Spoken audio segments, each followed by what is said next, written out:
Let's talk more about the potential repercussions of this story. We're joined now by Dexter Roberts. He's a senior fellow with the Atlantic Council's Indo-Pacific Security Initiative. Dexter, thank you so much for your time this hour. The fact that the U.S. has shot down what they are calling a Chinese surveillance balloon, but one that China has described as a civilian endeavor that has somehow gone wrong. What do you anticipate China's response might be to this?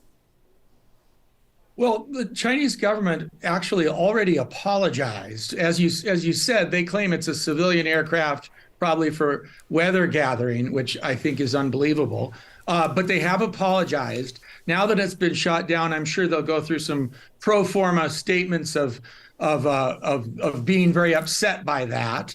But I don't think they have a lot to stand on. It appears it was a surveillance camera. It's flown over some very sensitive parts of the United States, including here in Montana, where I am. And I think they will not be surprised by this action taken by the U.S. government.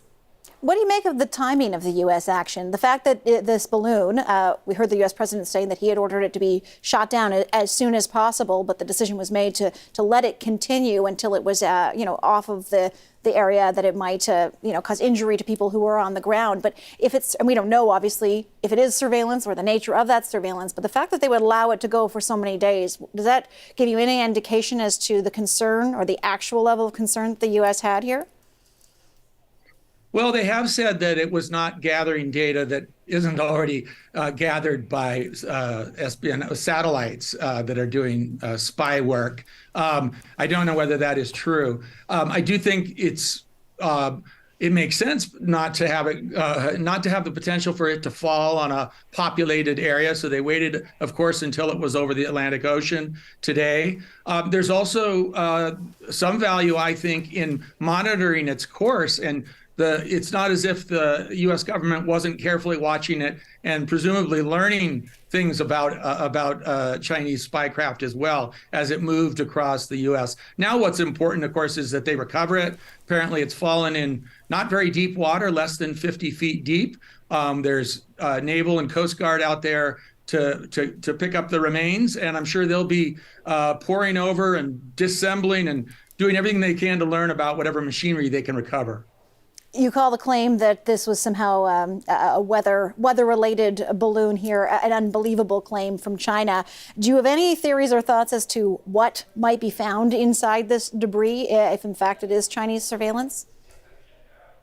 Well, I think we're going to have to wait and see what actually is there. I do not know. I do think it was a surveillance balloon, so obviously there'll be surveillance equipment in there. But we'll have to wait to see and hear, I hope, from the U.S. government more about what is recovered.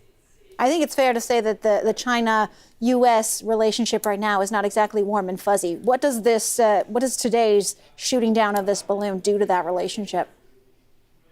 Well, that's absolutely true. The relationship has been at a probably near all-time low.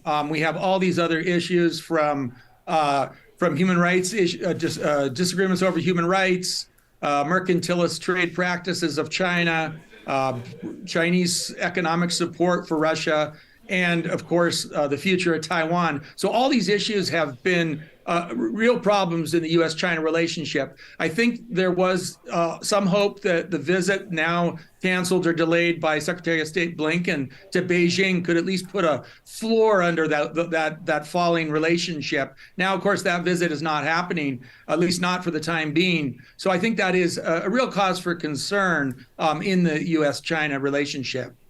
I think what's also going to have a lot of people concerned is this revelation now that there's this second and the U.S. calling it a Chinese surveillance balloon now floating over Latin America. This is something that we had not really been hearing anything about prior. As you point out, the U.S. saying that the U.S. government is assuring that any of the surveillance picked up is something that would still be picked up by satellite. So what do you make of China, a number of now Chinese spy balloons, as they're being described? What do you make of that? Well, I mean, I think it's no secret that China's spies on the U.S. The U.S. would be its #1 espionage target, given the complicated relationship between the two countries. The U.S. spies on China. And again, China probably being its #1 target now. That's been going on for a long time. Spy balloons have been going over respective countries for a long time before. This is not the first time, as we know. So I'm not really surprised that it continues. I think what's really notable and worrisome now is just that the timing of this discovery and the attention that it's gained, which of course is well deserved, comes at such a difficult time in the U.S.-China relationship. I assume the two countries will continue to spy on each other, but this latest revelation of spying is going to be, I think, quite damaging for the relationship. Yeah, maybe not the first time a balloon like this has made a trip, but certainly the first time in recent memory.